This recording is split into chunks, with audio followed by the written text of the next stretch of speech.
Hello and welcome. I am your host of What Are You Reading? What Are You Writing?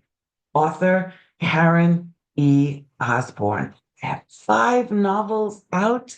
The latest is Justice for Emerson. I am so glad that you're here. This is a space for readers and writers to come together and talk about books. I'm so excited. As you know, I always am because I meet the most amazing people on this show to introduce you to G.A. Anderson. That's the name that she publishes under, but she's Gabby. Hey, Gabby. Hi, how are you? Thank you for having me. Oh, I'm delighted to have you today. And this is a big day, right? Yes, This is excited. this is publication Yes, day. yes. This is the second book of her series, The Kiss Chronicles. Let me just tell you just a little bit about Gabby, and then she'll tell you all about herself. So, she is a first generation Hungarian Canadian now living in the US. And she is, like I mentioned, it's publication day. And here's one of my favorite reviews of her latest book. Um, so, she wrote South of Happily, and then she wrote Dream a Little Dream. And this just intrigued me. It said, this beautiful, messy, funny, heartfelt world of Katie Kiss is back as the universe puts her therapy and personal growth to the test. I loved reading this story filled with a heavy dose of snark, humor, and best friend, the truth teller, Jessie, by her side. Don't you want to run out and buy that book? I love that book. I love that. I love that review. Can It's you so show us? sweet. Can you show us the covers? The second one or the first one? So Both of the them. second Let's see both of one, them. So that's this the is the first first one. one that came out, South of South of Happily. Happily, right? I think you can see it all. And there is the Oh second yes. one, And now this is the new one, Dream a Little Dream, the second Dream, one right? And in I the love that. That's a Kiss. little sailboat right there in the middle. Yeah. And that is the thing that's happily. That's the sailboat that's named Happily. That's sort of what that's coming from. So Cool, cool. Well, let's start there. Let's start with your writing journey. So how did it start? How long ago? How long was the this a passion? So I don't have any kind of really writing background historically. I did business in college. I did like business law in college, so I was not writing anything. And then when I was married to my first husband, I started writing. I just started writing things down and started feeling like I had to tell the story of my family. And my family are Hungarian immigrants who all left Hungary in 1956, which is, when the Russians came in, and they all went to Montreal, Canada. And I grew up in this very, very tight knit circle. There was of these just crazy Hungarians, which it's sort of like crazy Italians, it's sort of the same thing. Hearing all of these amazing stories and just being, I can't think of the word, like cradled with these people who had been through really horrific things, Mm, but were very intelligent and very, very funny. Because and I think this is for anybody who's gone through like trauma, generational trauma, any kind of trauma, is that the humor has got to float to the top or you're not going to be okay. And mm, so I just grew up in this atmosphere of just like incredible history and humor and closeness and a family, um, that I just like realized maybe 10 years ago, it occurred to me that I never differentiated between my dad's family and my mom's family. It was just one family. mm, And I think part of that is that immigrant experience because you're there, you're there and you're just one. Um, so anyway, so like in the mid 90s, I was like, okay, I have to tell this story. And I came up with sort of this template of this girl named Katie and her parents. And I used a restaurant for the background because I thought it would be a very easy, like nice setting for people to be in. And I had worked in restaurants a lot as like in, in high school and college, I always worked in restaurants. And so I sort of understood the background. And then, and so I was kind of starting and a little bit nervous. And then in the mid 90s, if you remember, is when like email came out. All of a sudden there was AOL. And I started emailing everybody and just like voraciously, like typing away on my and just sending these crazy emails to everybody. And some people would write to me and say, "Hey, Gabby, you're really weird. Can you just not write to me anymore?" And I was like, "All right." And then, but a bunch of people also wrote back and said, "You're really funny. You need to write." And that pushed me even more. And so that's when it started. I just started. There's a good word in Hungarian for it, but there's no good word in English for it. The closest thing is to like throwing up words, and that's Yeah. just it's sort of what I started doing. But there was a lot of other stuff going on. I was getting a divorce. I had two little kids. I was working. So it took 20 years to get the first book out. And then I had gotten divorced, I got remarried, and when we moved to Atlanta, I joined the Atlanta Writers Club. And Yes. I had the whole first draft of South of Happily, and I took it in, and 5 pages at a time. Like the first meeting I went to, I was like, please tell me if this is terrible. If it's terrible, I got a day job, so tell me if it's terrible, and I will go on about my business. And they were like, no, you need to do this. And so I rewrote the whole thing, and so finally got the first one published in 2023, South of Happily. And then people really, really liked the characters. Because there are very few characters in the book, but they're very developed, and people got very attached to the characters. And so I did the second one has taken me about 2 years to get out. That's wonderful. Oh my goodness, that is great. So tell us the premise. What's the premise of uh, the Kiss Chronicles? So And the then pre- Mhm. okay, sorry, I'm sorry. So the premise is really sort of I've taken my life and just started twisting and twisting and twisting. That there's this Hungarian family, and it's about a young woman, Katie Kiss, who's 26 in the first book, who has really made a mess out of her life because her family has hidden her past, their entire past from her, which is something that immigrant families do a lot. They're like, we're here, you don't need to know, just go ahead. But Katie is very much stuck in this place where she's doesn't feel like she's Hungarian really, or doesn't feel like she's part of like that old world where she came from, kind of. And she also doesn't feel completely American. So she does these kind of stupid things where she, marries somebody American and says, well, they're going to make me American. They're going to, sort of like make me normal, because she just wants to be normal. And Mm. then she just gets herself in troubles. And of course, that doesn't work. And so she's getting a divorce. And so the book begins with her, going to her best friend, Jessie, and saying, I can't do this. And so she starts to get a divorce. And her best friend, who's very, very snarky and like the best friend that everybody wants, you have to have that best friend who is like, is willing to get in your face and saying, man, you're being really stupid right now. And that's what that best friend is. And makes her go to therapy. So she goes to therapy, and then all sorts of like weird things start to happen as she's, sort of going through that journey. So really, the getting a divorce is just like sort of the mechanism that takes me from the beginning of the book to the end of the book, but it's all the stuff that happens, along that journey where Katie is sort of figuring out her past. That is what the story is about.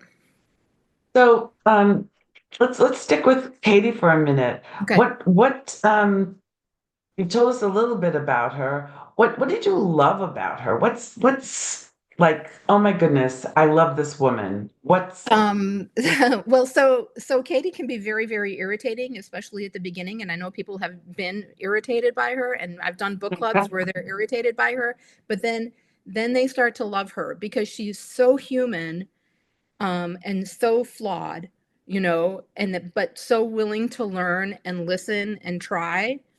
And she's very, very funny. And I didn't mean for any of that to happen, that the whole snarkiness that is throughout both books, I was not going for at all. It was never my intention. These were going to be serious books. And it turns out that I have no other speed. I don't have a speed where I can be serious. So it just is there. And so she's just very human, and you are so up in her brain that you are hearing every single thing that she's thinking.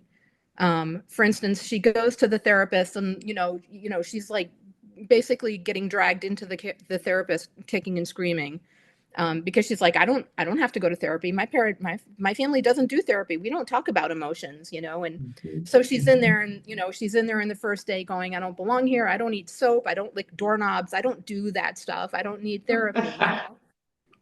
So, and she just, but it's really fun to watch her learn about herself and learn about her family and be, um, just like watching that like up in her brain is what's really really fun. And part of the part that for me was very important about the therapy is that I want to show good therapy, because I live in the world of behavioral health. I work with a bunch of behavioral health professionals, like on the Uh-huh. business side.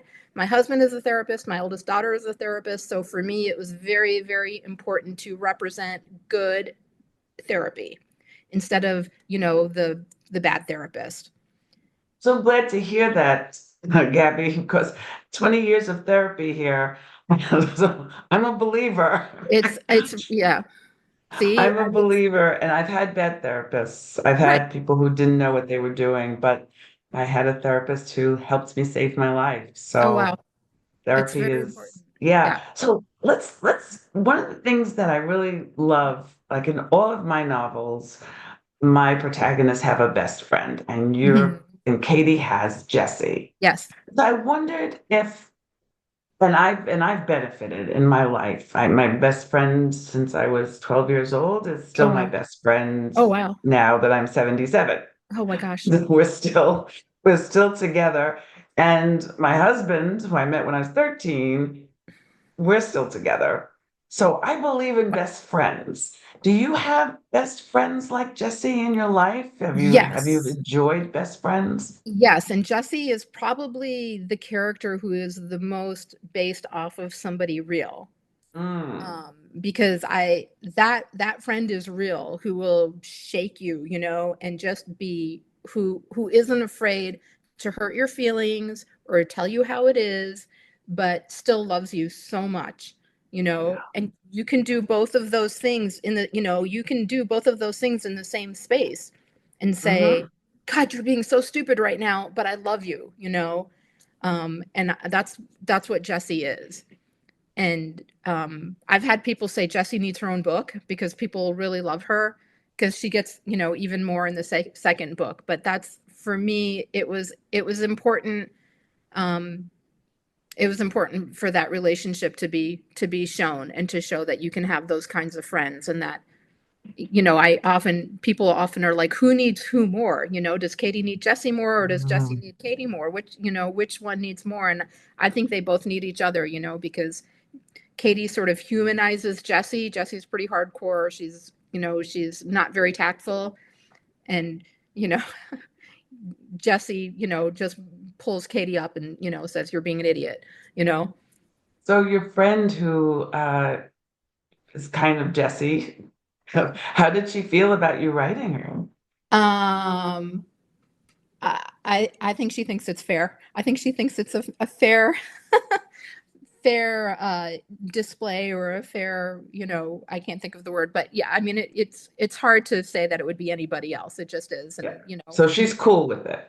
yeah, yeah, yeah. I mean, it's, Okay. and Because, and everybody, yeah, because everybody loves Jesse. I mean, people love Jesse almost more than they like Katie, because she's just she's just like so right there, I mean, she's so yeah, logical.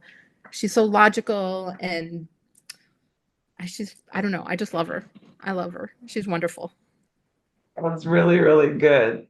So this is What Are You Reading? Let's the book covers one more time though. They're so Oh, cool sure. looking.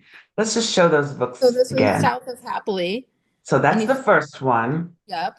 And those are the signposts kind of saying what's going on in the Yes. book. And now here is, just so you can see Yes. again, here's the new one that came out today, Dream a Little Dream. Yay. So Yes. now tell Appreciate us it. about, is there a book or an author who had a significant impact on who you are as a writer? I read so many different kinds of literature, but I find myself being very drawn to historical fiction. Um, and I go through phases where I like mystery and I like horror. I really, and maybe everybody says it, I really like Stephen King, like especially the old stuff, because I feel like that very direct writing, that speaking directly to you in a way is something that I do because I feel very much that in my work, it's me talking to you. And I feel like I kind of get that the same way that that's part of why I liked Stephen King. It was just like so it's just so direct. Yeah, Um, yeah. but I mean, as far as what I really like historical fiction because I love history, and I'm like Mhm. learning that more and more as I go, that Cool. yeah, Yeah, I love historical fiction too. It took me a long time to write my first novel of historical fiction because I was so afraid. I thought I didn't like research, but I do. they did it. Yeah. Yeah. It was wonderful to find that out. Right. Have you tried writing any historical fiction? Well, no, the second one does have some history in it because the second one, Katie starts talking to her grandmother and she's talking to her about World War Ah, II and what happens.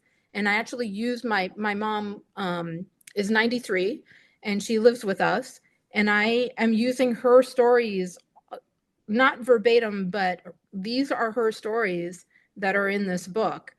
And it's about what she went through. Um, in World War II, and it's not good, And we went back and forth a lot about, are you sure? Are you sure you want me to put in this in here? And she said no for a long time, and finally she said, what happened? So you need to have it. You need to put it in there. So it was with her blessing, beautiful. you know. Yeah, what a gift to have her. You She's can still get the fast. stories, Yeah, and she's that's a fascinating. beautiful, beautiful thing. Yeah. Have you read anything recently that you could recommend to our audience? I just read A Gentleman in Moscow.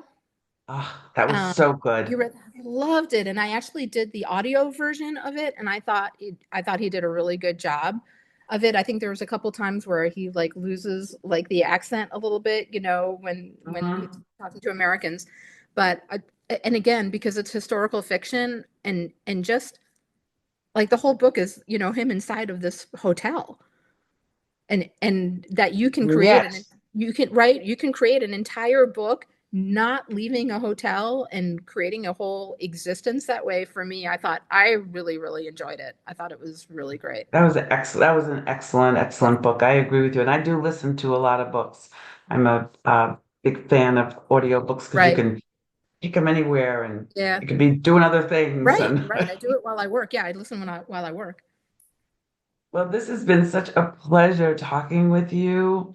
I know that the audience is very intrigued and they really want to read both these books. So, in addition to finding them all the places that you buy books, people, you can find it on Amazon, you can find it on Barnes and Noble, you can find it in your library, and if it's not there, ask for it in your Yes. local independent bookstore. But how can people be in touch with you if they want So to find out more about you? so I am on Facebook. If you just look at Gabby Anderson author. I might, so you can find me anything that you really need. You can find on my website, which is just www.anderson-author.com. And Mhm. everything will be in there. There'll be links to, I actually have a TikTok, which I'm trying to do, which is, you can be a little bit extra wild on TikTok. I have an Instagram and everything is on there, and you can go through my website and email me. There are book club questions there, or if you want me to, come to the book club, which is my favorite bookish thing to do. I'm sure you've done book clubs. They are so fun. They are. They're my, I always like to say they're my favorite bookish thing to do. Yes, I agree with So you. yeah, So I hope now that you will do all of those things. You'll go to Gabby's website. You will um, find her on social media. You will purchase her books. You will write a review. So important. We thank you in advance for Yeah. doing that. I hope that you will follow her. I hope that you're already following me. I hope that you are reading me and writing reviews for me too. When you do get in touch with Gabby, please tell her that you met her on What Are You Reading? What Are You Writing? Have a wonderful, wonderful week. I'll see you next week. Thank Bye. you.